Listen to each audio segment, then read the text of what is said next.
अस्सलामुअलैकुम नाज़रीन, मैं मोहम्मद असलम हुसैन सियासत की ख़बरों में आप सबका इस्तकबाल करता हूँ। आज 28 जनवरी 2024 है। इस्लामिक तारीख के हिसाब से आज 16 रजब 1445 हिजरी है। पेश है आज की कुछ अहम खबरें। बिहार में जारी सियासी उथल पुथल के दरमियान वज़ीर आला नीतीश कुमार आज गवर्नर से मुलाकात कर सकते हैं। ज़राए के मुताबिक बिहार के वज़ीर आला नीतीश कुमार ने मुबैना तौर पर आज सुबह गवर्नर से मुलाकात का वक्त मांगा है और इम्कान है कि वो महागठबंधन हुकूमत से अलग हो जाएंगे। अगरचे बिहार के वज़ीर आला अपने अगले इक़दाम पर खामोश हैं, महागठबंधन और जेडीयू लीडर नीतीश कुमार के एनडीए में शामिल होने के दरमियान इख्तिलाफात की क़यास आराइयाँ उरूज पर है। काबिल ज़िक्र बात यह है कि भारतीय जनता पार्टी भी आज सुबह 9 बजे पटना में अपने एमएलए और एमपी के साथ मीटिंग कर रही है ताकि रियासत की ताज़ा तरीन सियासी सूरत हाल पर हिकमत अमली तैयार की जा सके। बिहार में हुक्मरान जेडीयू आरजेडी कांग्रेस इत्तेहाद टूटने के दहाने पर है, क्योंकि इस बात का इम्कान है कि वज़ीर आला नीतीश कुमार दोबारा एनडीए में जा सकते हैं। इस इत्तेहाद ने 2022 में महागठबंधन बनाने के लिए अपने रास्ते अलग कर लिए थे। इस खबरनामे को MS एजुकेशन की जानिब से स्पॉन्सर किया जा रहा है। Ignite your child's creativity at MS Creative School. Our innovative approach towards learning involves making mind maps and thematic diagrams for better understanding. Structured learning, while fostering collaboration, empowers our students to learn better. Enroll your child for this journey of academic excellence. 22 जनवरी को अयोध्या के राम मंदिर में प्राण प्रतिष्ठा की तकरीब में शिरकत करके नरेंद्र मोदी पहले वज़ीर आज़म बन गए जिन्होंने न सिर्फ इस तरह की प्राण प्रतिष्ठा तकरीब में कलीदी किरदार अदा किया बल्कि 11 रोज़ा खुसूसी रस्म रोज़ा और सादगी की सरगर्मी से हिस्सा लिया। वज़ीर आज़म नरेंद्र मोदी ने यह पहल करके लोगों के जहनों में लॉर्ड राम को कायम करने की कोशिश की। प्राण प्रतिष्ठा तकरीब के दौरान खिताब करते हुए वज़ीर आज़म नरेंद्र मोदी ने बीजेपी लीडरान और राष्ट्रीय स्वयंसेवक संघ के सरबराह मोहन भगवत ने कई सालों के एजेंडे को हासिल करने की अहमियत पर जोर दिया। वज़ीर आज़म नरेंद्र मोदी और मोहन भगवत की कोशिशें न सिर्फ इसलिए अहम हैं कि बीजेपी का मकसद आइंदा लोकसभा इंतखाबात में 50% से ज़्यादा वोटों के साथ 400 से ज़्यादा सीटें जीतना है, बल्कि इसलिए भी कि मुख्तलिफ कोशिशों के बावजूद अपोजिशन जमातें मुत्तहिद होने में नाकाम हो रही है। क्योंकि 1989 के पालमपुर कन्वेंशन में राम जन्मभूमि तहरीक की खुलकर हिमायत करने की करारदाद पेश की गई थी, इसलिए 2004 और 2009 के लोकसभा इंतखाबात के अलावा बीजेपी को मुसलसिल फ़ायदा हुआ है। अगरचे पार्टी की तरक्की ज़्यादातर शुमाली रियासतों तक महदूद है, लेकिन इस बार बीजेपी ने लॉर्ड राम को कौम के फ़ख्र, हिंदुत्व, कौम परस्ती, एक तरक्की याफ्ता हिंदुस्तान, एक विश्व गुरु और अगले 1000 सालों के एजेंडे के साथ जोड़ा है। राम, हिंदुत्व, कौमी फ़ख्र, विकास बीजेपी के मिशन में 400 के 4 तख्ते हैं। नाज़रीन, इस पर आपकी क्या राय है? कमेंट के जरिए ज़रूर बताइएगा। ये कहना मुबालगा आराई नहीं होगा कि सियासी हलचल और बिहार एक दूसरे के मुतरादिफ हो गए हैं और पिछली चंद दिहाइयों में जब शुमाली हिंदुस्तान की इस रियासत में सियासी उतार चढ़ाव की बात आती है तो इसके मरकज़ में एक नाम ज़रूर है, वो है नीतीश कुमार।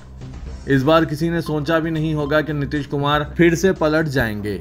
इस बार लोगों के जहनों में एक बात चल रही है कि वो थाली के बैगन हैं, क्योंकि उन्होंने 1.5 साल कबल कौमी जमहूरी इत्तेहाद से अलहदगी के वक्त भी ऐसी ही बातें कही थी। लेकिन बात यह है कि बिहार की सियासत और हलचल एक दूसरे के मुतरादिफ बन चुके हैं। सिर्फ 50 दिन और बिहार की सियासी मसावत 360 डिग्री बदल गई। नीतीश कुमार एक बार फिर इस उलट फेर की क़यादत कर रहे हैं। उन्होंने कहा था कि मैं मरना चाहूँगा लेकिन एनडीए में वापस नहीं जाऊँगा। इन 18 महीनों में नीतीश अपने बयान से पीछे हटते नजर आ रहे हैं। इनकी पार्टी जेडीयू किसी भी वक्त आरजेडी से इत्तेहाद तोड़कर दोबारा एनडीए में शामिल हो सकती है और बिहार में एक बार फिर जेडीयू बीजेपी मखलूत हुकूमत बन सकती है। ज्ञानवापी मस्जिद के सर्वे की मुतनाज़ा रिपोर्ट की जानिब से जारी किए जाने के बाद विश्व हिंदू परिषद ने मुसलमानों से मुतालबा किया है कि ज्ञानवापी मस्जिद और इसका अहाता हमारे हवाले कर दिया जाए। वीएचपी के सदर आलोक कुमार ने इस ताल्लुक से एक बयान जारी करते हुए मस्जिद के अहाते पर दावा पेश किया है। वीएचपी चाहती है कि मुसलमान आउट ऑफ कोर्ट सेटलमेंट करते हुए मस्जिद को हिंदुओं के हवाले कर दिया जाए। All India Muslim personal law board के मुताबिक ज्ञानवापी मस्जिद के ताल्लुक से दी गई आर्कोलॉजिकल सर्वे ऑफ इंडिया की रिपोर्ट इस मुतनाज़ा मामले में कोई हतमी सबूत नहीं है। फरीक मुखालिफ इसका मीडिया में इंकशाफ करके न सिर्फ तौहीन अदालत का मुर्तकिब हो रहे हैं बल्कि ऐसा करके इसने समाज में इंतशार और बदआमनी ही पैदा की है। बोर्ड के तर्जुमान डॉक्टर सैयद कासिम रसूल इलियास ने एक सहाफती बयान में कहा कि ज्ञानवापी मस्जिद के ताल्लुक से हिंदू फिरका परस्त तंजीमें कई साल से मुसलसिल अवाम को गुमराह कर रही है। इसकी ताज़ा मिसाल आर्कोलॉजिकल सर्वे ऑफ इंडिया की वो रिपोर्ट है जो इसने अदालत में दाखिल की थी और अदालत ही के हुक्म पर यह फ़रीक़ीन को फराहम की गई है। ये रिपोर्ट इनके मुताला और तैयारी के लिए थी, ताहम फ़रीक़ मुखालिफ ने इसका मीडिया के लिए जारी करके न सिर्फ अदालत की तौहीन की है बल्कि मुल्क के सादा लो अवाम को गुमराह करने की भी कोशिश की है। इसी तरह चंद माह कबल जब सर्वे टीम ने हौज़ में मौजूद फव्वारे को अपनी रिपोर्ट में शिवलिंग करार दिया था, इस वक्त भी फ़रीक़ मुखालिफ इसकी खूब तशहीर करके अवाम को गुमराह करने और समाज में बदअमनी पैदा करने की पूरी कोशिश की थी। हालांकि अभी तक माहिरीन के ज़रिए इसकी तहकीक नहीं हो सकी और न अदालत ने इस पर कोई फ़ैसला दिया है।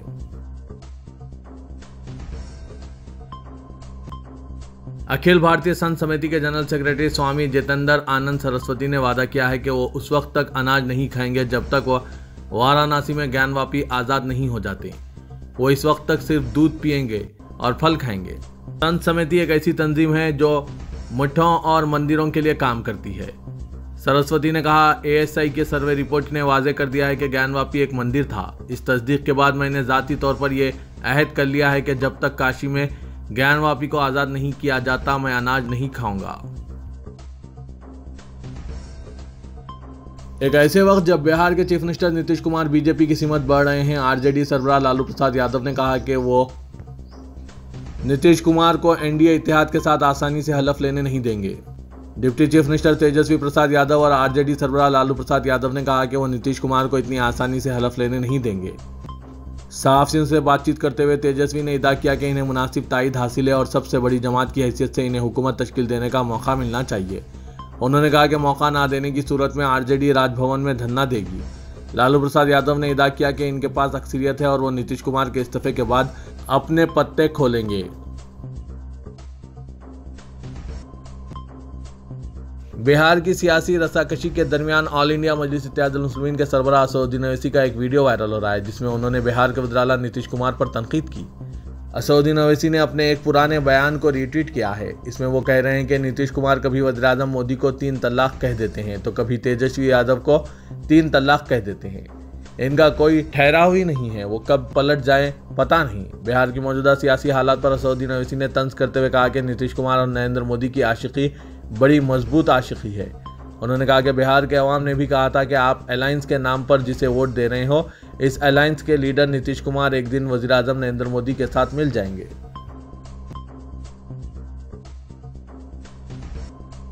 तेलंगाना के वज़ीर-ए-आला रेवंत रेड्डी ने रियासत तेलंगाना में जात पात की मरदमशुमारी करने का सनसनीखेज फैसला किया है। इंतखाबात से कबल कांग्रेस पार्टी ने कामयाबी की सूरत में जात पात की मरदमशुमारी करने का वादा किया था।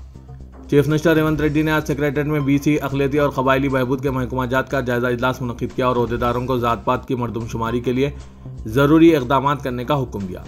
चीफ मिनिस्टर ने ओहदेदारों को हिदायत दी कि वो रियासत में किराए की इमारतों में कायम अक़ामती स्कूल्स के बारे में मुकम्मल तफसीलात फराहम करें और साथ ही अक़लियती SC, ST और BC अक़ामती स्कूल्स जो किराए की इमारतों में कायम हैं इन्हें सरकारी इमारतों में मुंतकिल करने के लिए जंगी ख़ुतूत पर इमारतों की तामीर के लिए मौजूद मकामात की निशानदही करें। उन्होंने हर स्कूल की तामीरी लागत का तखमीना लगाकर बजट तजावीज़ तैयार करने पर जोर दिया। वज़ीर-ए-आला ने सरकारी हॉस्टल्स और अक़ामती इदारों में ज़ेर तालीम तलबा को दिए जाने वाले डाइट चार्जेस, कॉस्मेटिक चार्जेस और पकवान बिल्स को ज़ेर अल्तवा चार्जेस से पाक रखने और ग्रीन चैनल के जरिए इनकी अदायगी पर जोर दिया। चीफ मिनिस्टर महात्मा ज्योतिबा फूले और सीनियर स्कॉलरशिप स्कीम को मज़ीद मौसर तरीके से नाफिज करने का हुक्म दिया। उन्होंने बैरून मुमालिक यूनिवर्सिटियों की रैंकिंग की बुनियाद पर आला यूनिवर्सिटियों की निशानदेही की जाए और एक फ्रेमवर्क तैयार करने की भी हिदायत दी। इनमें तालीम हासिल करने वाले तलबा को इस स्कीम में पहली तरजीह देने का मशवरा दिया।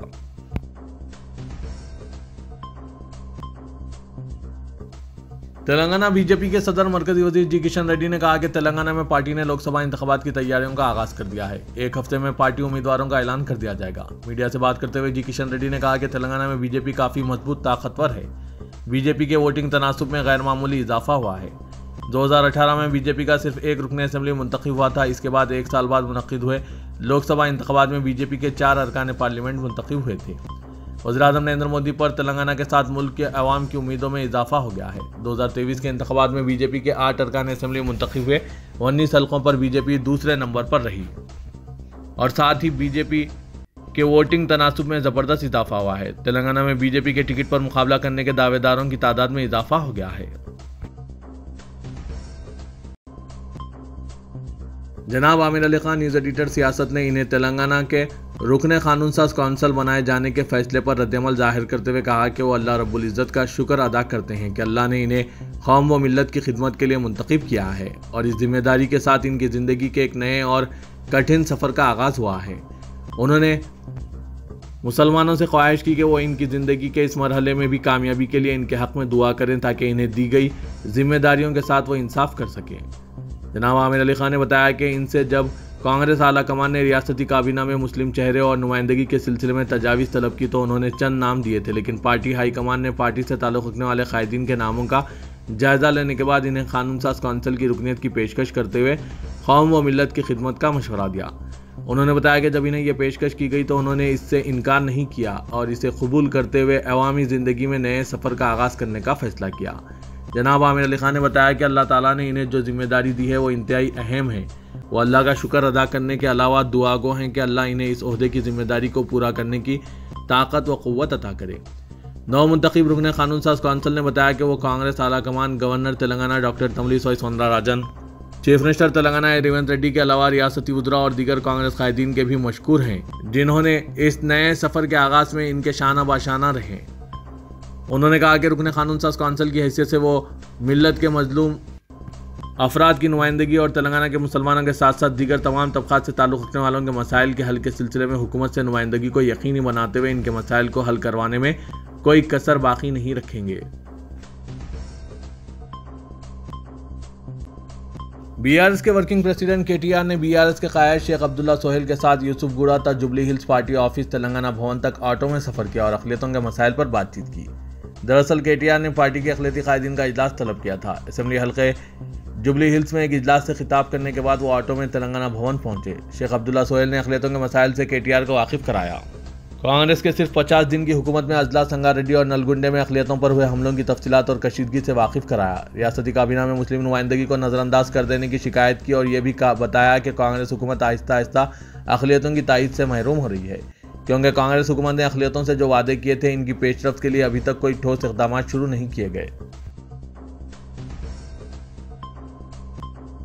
बीआरएस के सरबराह और साबिक़ चीफ मिनिस्टर के चंद्रशेखर राव 1 फरवरी को गजवेल के रुकने असेंबली की हैसियत से ओहदे का हलफ लेंगे। स्पीकर असेंबली गडम प्रसाद कुमार इन्हें हलफ दिलाएंगे। तेलंगाना असेंबली के इंतखाबात नवंबर में मुनक़िद हुए थे और 3 दिसंबर को नताइज का ऐलान कर दिया गया था। 9 दिसंबर को अबूरी स्पीकर अकबरुद्दीन अवैसी ने अरकान असेंबली की अक्सरियत को हलफ दिलवाया था। ताहम अस्पताल में ज़ेर इलाज होने की वजह से चंद्रशेखर राव हलफ नहीं ले सके। वो 8 दिसंबर को एरावली फार्म हाउस में बाथरूम में फिसल कर गिरने से जख्मी हो गए थे। इन्हें इलाज के लिए यशोदा हॉस्पिटल में भर्ती किया गया था। गाड़ियों के चालानात की अदायगी के सिलसिले में तेलंगाना हुकूमत की जानिब से फराहम करदा रियायत की तारीख में मजीद तोसी के कोई इम्कानात नहीं है। इस स्कीम के तहत ज़ेर इल्तवा चालानात 31 जनवरी तक अदा किए जा सकते हैं। महकमा पुलिस के ज़राए ने बताया कि गुज़िश्ता साल 27 दिसंबर को ज़ेर इल्तवा चालानात पर 80% तक रियायत देते हुए 15 दिन के अंदर इस स्कीम से फ़ायदा उठाने की सहूलत फराहम की गई थी। बादशाह हुकूमत ने इस स्कीम में 31 जनवरी तक तोसी कर दी है। ज़राए ने बताया कि रियासत भर में 2 पहिए वाली गाड़ियों से लेकर दीगर तमाम गाड़ियों पर 3 करोड़ 62 लाख चालानात ज़ेर इल्तवा थे, जिनमें अब तक 1 करोड़ 52,47,864 चालानात यानी 42% चालानात अदा कर दिए गए, जिसके जरिए हुकूमत को 135 करोड़ रुपये की आमदनी हुई है, जिनमें हैदराबाद पुलिस कमिश्नरेट के हदूद से 34 करोड़, साइबराबाद कमिश्नरेट से 25 करोड़ और रच्चाकुंडा कमिश्नरेट से 16 करोड़ की आमदनी हुई है।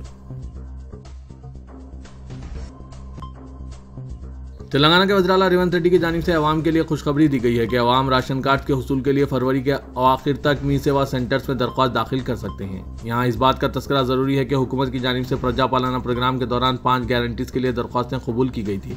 अब ताज़ा तरीन तौर पर मी सेवा सेंटर्स पर राशन कार्ड के लिए दरख्वास्तें कबूल की जाएगी। राशन कार्ड हासिल करने के ख्वाहिशमंद अवाम फरवरी के आखिरी हफ्ते तक रियासत भर में मी सेवा मराकिज़ पर दरख्वास्त दाखिल कर सकते हैं। दूसरी तरफ बोगस राशन कार्ड्स के सद्भाव के लिए हुकूमत की जानिब से KYC के इख्तिताम के लिए सिर्फ 4 दिन बाकी रह गए हैं। Commissioner civil supplies DS Chauhan ने KYC को 31 जनवरी तक जारी रखने के लिए अहकाम जारी किए। वाज़ेह है कि तेलंगाना में 28 दिसंबर तक 6 जनवरी तक जारी रहे प्रजा पालना प्रोग्राम में अवाम से नए राशन कार्ड्स के लिए भी दरख्वास्तें वसूल की गई थी। 91,46,000 ख़वातीन ने रियायती कीमत पर गैस सिलेंडर के लिए दरख्वास्त दी थी, जबकि 92,23,000 ख्वातीन ने माली मदद के लिए दरख्वास्त दाखिल की थी। जनाब आमिर अली खान को गवर्नर कोटे के तहत MLC मुंतखब करने के बाद इन्हें मुबारकबादियों का सिलसिला चल पड़ा है। शहर और अजला से हजारों अफराद दफ्तर सियासत पहुंचकर इन्हें तहनीत पेश कर रहे हैं। आज सियासत डेली यूट्यूब चैनल व siyaasat.com की टीम ने भी दफ्तर सियासत में जनाब आमिर अली खान नौ मुंतखब रुकने कानून साज कौंसिल की गुलपोशी की और अपनी टीम की जानिब से इन्हें मुबारकबाद पेश की। इस मौके पर सियासत की खबरों के Mohammed Aslam Hussain, senior reporter Sheikh Nizamuddin Laiq, reporter Abdul Mukarram, reporter Sheikh Yunus, video editor Mohammed Sameer और सैयद अनस अली ने जनाब आमिर अली खान और फ़खर अली खान को तहनीत पेश की।